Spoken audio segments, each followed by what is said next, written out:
Athenian.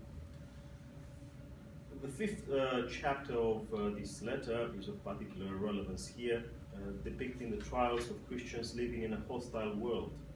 It is on this chapter and its context that I focus in what follows. In short, the chapter sketches the contours of an outdoors tension between Christians and non-Christians, which it undertakes to dismantle by persuading the opponents that difference should not be construed as antagonism. I have abundantly or made abundant use of this outdoors-indoors thing because of something that has to do with the language of the time, maybe not necessarily the terminology used in the 2nd century, but later in 3rd and 4th centuries, let alone in the Byzantine era, they kept referring to the non-Christian culture, the classical culture, as therathen, out of the doors, outside the doors. So it's my way of making reference to that kind of line drawn between us Christians and the rest of the world. Scholars believe that later Christians totally ignored the letter to Diognetus. Echoing this view, Bart Ehrman affirms that it was never mentioned, let alone cited by any of the church fathers. True, explicit references to this writing are missing. That said, I contest the established opinion on grounds of the striking similarities between the 5th chapter of Diognetus and a 4th century anonymous work attributed to Macarius the Great, Spiritual Homilies, particularly the 5th one in this collection. So I won't be saying Saint Macarius, I won't be saying Pseudo Macarius, I won't be saying Simeon, Macarius Simeon, attributed to Macarius. Either through direct or indirect borrowing, the 5th Macarian homily rehearses Diognetan images and vocabulary, but with a twist. It renders the external tension of the letter as occurring with the Christian household, indoors as it were. In addition, it presents the two concerned parties in a seemingly sharper contrast than Diognetus did. My aim is to bring to the fore how the outdoors 2nd century line of division has become an indoors matter in the 4th century. In so doing, I bring a corrective to the established view by proving that Diognetus was not altogether forgotten within tradition. And we move to the first section, an outdoors conflict. Chapter 6 of the letter formulates the Christian condition paradoxically. Christians dwell in the world but are not of the world. This line summarizes the message of the entire letter, suggesting that Christians are not easy to define. Since they dwell in the world, Christians are not unlocalized and antisocial. However, since they are not of the world, theirs differ from the beliefs and customs of the opponents. In what follows, I consider both aspects of this paradoxical situation. Diognetus undertakes to ease the tension, maintaining that Christians are not against the world, society and culture, not by default anyway. They do not cultivate the fact of being different, at least regarding the external aspects of life. As read in chapter 5, Christians do not differ from the rest of people by land or language or their habits, for nowhere do they dwell in cities of their own, nor do they employ some unusual language, nor do they practice a strange lifestyle. To affirm Christian identity is not a matter of abandoning culture and society in order to build an ideal world. The above excerpt shows that Christians participate in all the outward aspects of everyday life together with their compatriots. And so, as followers of the local customs, they are immanent to their context, sharing in its language and culture. According to Judith Liu, for Diognetus, social separation is not a Christian characteristic. And in fact, the letter emphasizes that Christians' lifestyle remains unseen to the outsiders, hidden like the soul within the body. That's a beautiful image that the editor, the modern editor of the work, Maru, considers one of the most beautiful images in the early Christian literature and a unique image.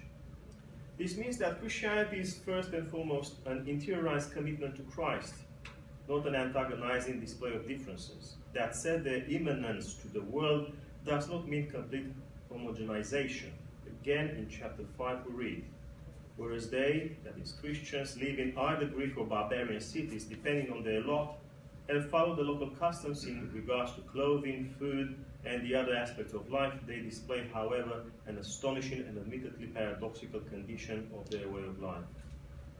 Alongside the reassuring reference to Christians as neighborly adjustment, the letter points out that Christian identity remains irreducible to the broader context. While it differentiates, Christians are indeed not external features such as food, clothing, and customs, but the motivations behind Christian polity are nevertheless strange and unique. The outlines of attention emerge. Already in chapter 5, the mystery of Christian reverence differs from, I quote, the idle pursuit and arrogance of the Jews, end of quote. Similarly, chapter 5 contrasts the pagan lifestyle, quote again, the thought and teaching of people burdened by many worries, and the Christian ethos, which draws, we read in chapter 7, on a divine source, Christ the Logos, not human opinion. Corresponding to its divine source, Christian polity is theologically conditioned and as such transcends any given framework. Thence the paradox. Christians are geographically, historically, and culturally localized, but their mindset and lifestyle are not bound by the categories of space, time, ethnicity, culture, and language. According to Henri Irene Marou, the status of Christians in the world entails the synthesis of immanence and transcendence. Christians are, like God, above any narrow frame of reference, there and nowhere, unlocalized and cosmopolitan. This strange condition has to do with their mode of being. As Ioan Ica Jr. summarizes the message of Diognetus, quote, the difference between them, Christians, and the world rests on modality and not on spatiality or temporality. Therefore, it depends on the tropos, mode, not on the topos, place, or the chronos, time. Christians are located neither elsewhere nor in another time. They actualize their status of God's children through grace, neither beyond here nor in the future, but in the here and now, albeit behaving in a different way from all others. According to Ica, Diognetus proposes a balance between localization and difference, detachment from and involvement with the context, a situation which can be properly understood only in existential and or behavioral terms.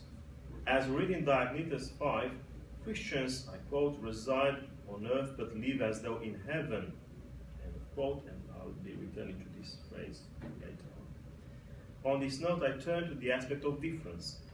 The existential strangeness of Christians transpires through a cluster of paradoxes. Chapter 5 offers several such examples. Although living in their countries, they are like foreigners. They participate in everything as citizens, but endure all things as strangers. Any foreign country is theirs, and any homeland foreign.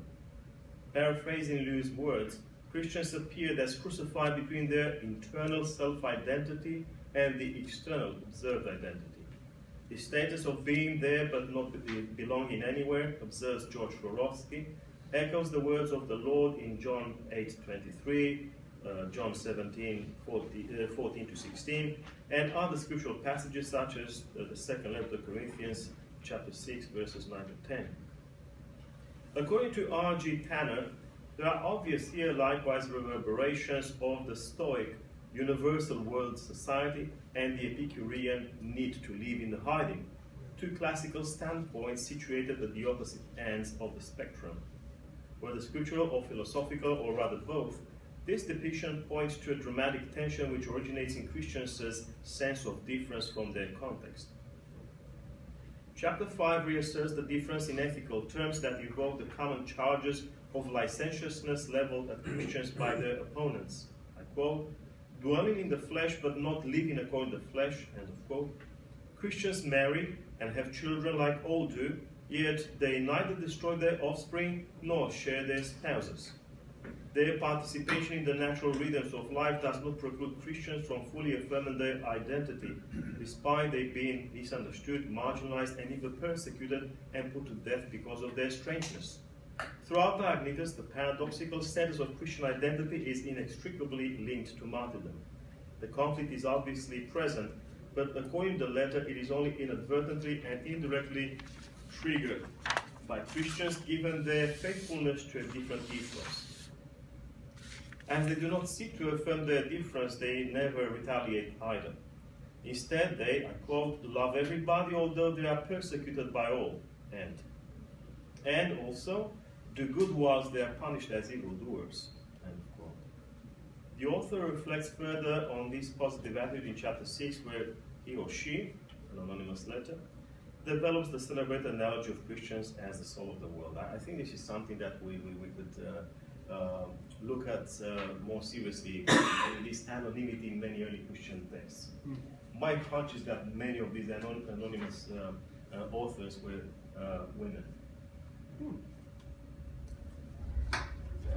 Apart from some extreme humility on the part of some males, which isn't something that characterizes most of us, not me. Yeah, I see no point in this anonymity. It's something to explore. Who knows what we can find. Before moving to Macarius' fifth spiritual homily, so I missed one. I must briefly consider Lewis' understanding of the paradoxical condition of Christians in Diognetus. Luke discerns two nuances entailed in the Diognetan representation of Christian identity. There is the internal self-identity, clearly defined and separate, and the external observed identity, denoting a lack of visible differentiation. Both aspects pertain to a highly articulated meta-identity, which incorporates Jewish and Gentile elements. So I'm doing a summary of Lewis' position. Christian identity, she maintains further, builds by inclusion, amounting to a cultural syncretism that does not leave much room for originality, or, as the author of Diognetus prefers, newness. Lewis' interpretation is partly acceptable in that the Jewish and Gentile origin of certain Christian traits is unmistakable. But her interpretation cannot account for the attacks of both Jews and Gentiles on Christians, at least at the time. Neither does it provide an explanation for Diognetus' contrast between Christians and other traditions. Lewis' reduction of meta-identity to inclusivity does not truthfully represent the concerns of the author. Laboring to affirm Christian distinctiveness and superiority to pre-existent lifestyles, Diognetus does not favor inclusivity. Well, not as such, not per se. Ultimately, Diognetan meta-identity amounts to affirming Christianity's newness and freedom from the cultural features presupposed by its localization.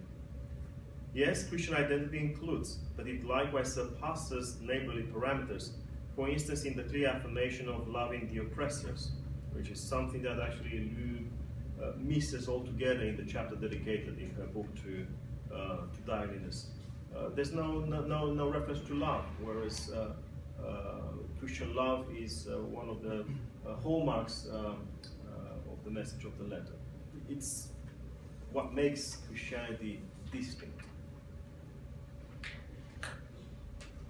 For Diognetus, Christians shared in the space, language, and culture of their compatriots, but their ultimate point of reference was not of this world.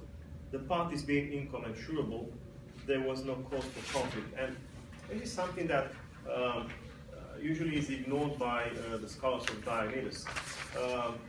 They believe that the letter is typically apologetic tract or whatever, writing, cultural warfare, cultural war and stuff like that. Whereas Diognetus is far subtler than that. Yes, there is a description of a conflict there, but the conflict is somehow dismantled, at least in the argument of the author. Moving to the second section, an endorsed conflict, and I'll be referring to the Macarian homilies. The fifth homily in the collection of Macarian spiritual writings rehearses the topic and phraseology of Diognetus in a very original way, in theorizing the conflict. Following that Diognetus, the homily contrasts the vain thoughts and worldly people and the ethos of Christians who, guided by their, I quote, fellowship and participation in the Holy Spirit, abide in a heavenly mindset and gaze upon eternal goods. So Christians have a sort of transcendental cast of mind. The reference to Christians abiding in a heavenly mindset echoes the Diognetan the theme of living as though in heaven, a phrase which rehearses in turn Philippians 3:20. And a phrase which is also quoted by the homily of interest, a little before the above lines, in chapter 3, thus confirming its relation with Diognetus. This relation is not broken by the reference within the homily to the Spirit as the source of Christianity's ethos instead of the Dionysian logos. The idea remains the same. Christians draw on divine, not human wisdom. Like in the letter, this difference has an impact on lifestyle. We read in chapter 1. The world of Christians is different, which means that their behavior, mindset, manner of speech, and activity happen to be different. Likewise, the behavior, the mindset, the manner of speech, and activity of the people of this world are different. It appears that the Christians and the people of this world live in parallel universes, perhaps the former in an ivory tower of sorts. By referring to a different world of Christians, the homily diverges from the Dionysian standpoint that Christians do not differ from the rest of people by land. However, the different world of Christians, the passage shows further, refers to their worldview and ethos. It is a matter of existential variance, not separate topography. Another difference from the Dionysian discourse is the reference to the Christians as different manner of speech, whereas Diognetus points out that Christians do not differ from the rest of people by language. The manner of speech in the homily refers, however, to a distinguished use of language, not the adoption of an incomprehensible idiom. It goes the same for their dissimilar activities. Apart from these differences, overall, the homily follows Diognetus in depicting the paradox of Christians being indigenized without loss of their ethos. But the divide between Christians and the world is more emphatic here than in Diognetus, whose author wrote about a Christian minority marginalized and persecuted. Given the supposed time frame of the homily's redaction, namely the Constantinian era, when Christians gained political freedom, the above passage exhibits a surprising sharpness. Against what one may have expected within the political context, it draws on an emphatic line between Christians and the world. In so doing, the homily echoes another manifestation of discontent during that age, the rise of monasticism as a mass phenomenon. The early monastic literature, with which I cannot concern myself here, indeed affirms a similar difference between ascetics and the world. The agreement of these sources is telling. For both, however, the world is no longer the pagan society. The world is the Christians who fuse with that society and its standards. Given this understanding of the world, it is obvious that the homily addresses a problem within Christianity itself. In a masterful turn, and supposedly on behalf of a Christian, possibly ascetic elite, the homily converts the manifesto of Diognetus into a diatribe against fellow Christians. In chapter 4 we read, "Although like those of the world, the crowds believe that the difference and distinction refers to forms and signs, the strangeness of Christians does not consist in outward forms and signs." The internal polarization is obvious. Christian crowds adopt a worldly cast of mind. In the light of this understanding, the passage, which echoes Diognetus even more than the previous one, clarifies the statement concerning the different world of Christians. For a Macarian believer, since Christian strangeness does not consist in outward forms and signs, the different world of Christians refers to an interiorized reality, not a geographical location. To paraphrase Louis once more, for a Macarian believer, the different world of Christians refers to their internal self-identity.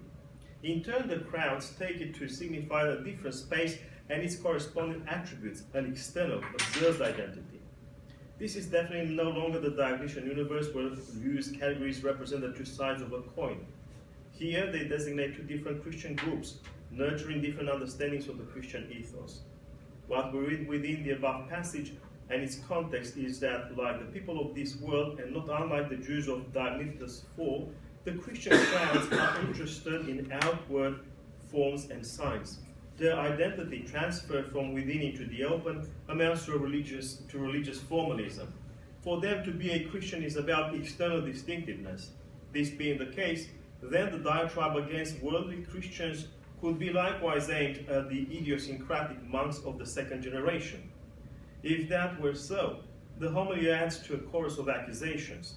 The shallow adherence of later monks to the initial monastic manifesto is explicitly deplored by the alphabetic collection of the APECSS and Nilas's ascetic discourse. By contrast, the interiorized ethos of Macarian believers embodies their thinking and mindset of the soul, which abides in the peace of Christ and the love of the Spirit, together with a state of serenity, stability, and calm. As they do not require an external distinctiveness from the world, to achieve holiness, Macarian believers do not need to adopt the monastic habit either. Their spiritual identity is established through commitment to an internalized gospel. In short, the homily transfers intramuros the Diognetan polarity between Christians and non-Christians by drawing a line between true and false Christians, or true and false monks for that matter. The Macarian true Christian inherits the traits of Diognetus' unqualified Christian, whereas the Diognetan non-Christian becomes the Macarian representation of the false Christian and pseudomorphic monk.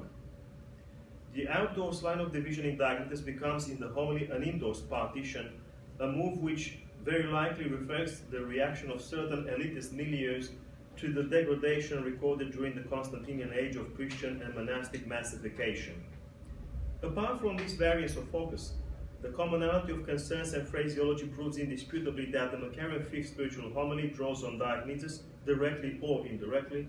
In so doing, it proves that Diognetus as either text or message did not pass into oblivion, and that, on the contrary, its message continued to be the favorite way of expressing Christian identity, albeit not without a reinterpretation of its meaning. And in my extended paper, there's much more there. I included a reference to Augustine and his two cities, and particularly a very interesting position that the two cities are found both in the world and in the church, which is something that echoes, I guess, the Macarian position, or the Macarian rewriting of the Diognetan message. Well,